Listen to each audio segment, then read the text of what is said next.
පින්තුනේ මුලින්ම ඔබේ ජීවිතේට එකතු කරගන්න දාන පාරමිතාව. ඕක හරි ලේසි. පින්තුනේ දන් දෙන්න හිතට දැනෙන සුවයත් එක්ක දන් දීම කියන එකට අපි පුදුම විදියට කැමති වෙනවා.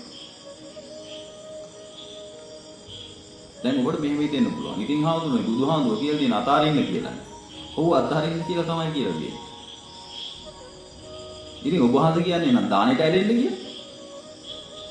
පින්තුනේ ඔබ අහලා නැද්ද බුදුහාමුදුරුවෝ කියනවා මේ මාර්ගයේ යන කෙනාට ගඟෙන් එතර වෙනකම් මොකක් කරන්න කියලා. පාරුව තියාගන්න ගඟෙන් එතර වුණාට පස්සේ කර තියාගෙන යන්න එපා. හැබැයි පින්තුනේ ගඟෙන් එතර වෙන කලින් පාරුව අතහැරියෙමු කොහේ. අපිට එතරට යන්න පාරුවක් නැති වෙනවා.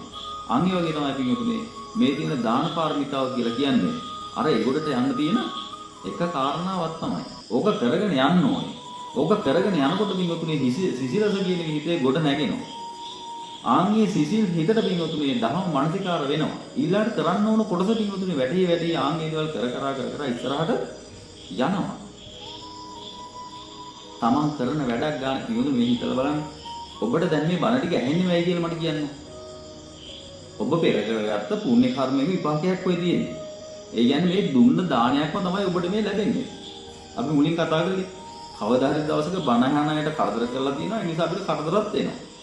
හැබැයි අපි යම් කාලයකදී මිනිසුන්ට බණ ටිකක් අහන්න සලස්සලක් තියෙනවා. ඒ නිසා මොකද වෙලා තියෙන්නේ? ඔබට මේ අවස්ථාවක් ලැබිලා තියෙනවා. දැන් ඔබට බණ අහන්න අවස්ථාවක් හම්බෙලා තියෙනවනේ. මොකක් නිසාද? පෙර පින්වතුනි දන් දීලා තියෙනවා. ධර්ම දාණය දීලා තියෙනවා. ඒ නිසා මොකද වෙලා තියෙන්නේ? අන්න ඔබට ධර්ම දාන්න ලැබෙනවා.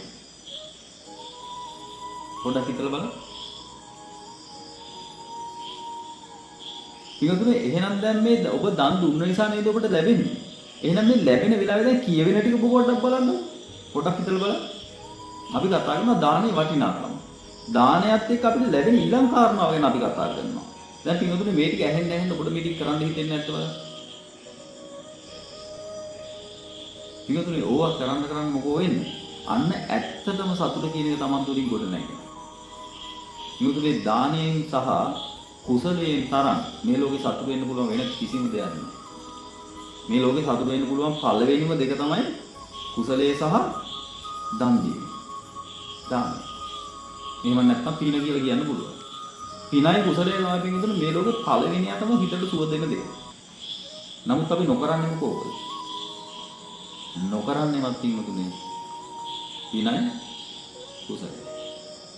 පින්වතුනි කුසලයේ කියන එක අහන්න සම්බුද්ධ ශාසනයක මිනිස්සෙක් කියලා එක දෙන්නම ඕනේ. එහෙම නැත්නම් කවදාවත් ආයි කුසලයේ කියන එක අහන්න හම්බෙන්නේ නැහැ. පින කියන එක.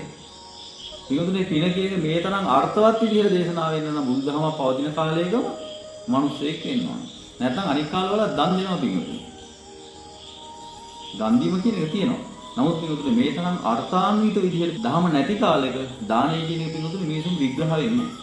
බලන්න දෙන දේ තුල නෙමෙයි පින්වතුනි පින කියන එක නැගෙන්නේ තමන්ගේ චිත්ත ප්‍රසාදය තුලයි.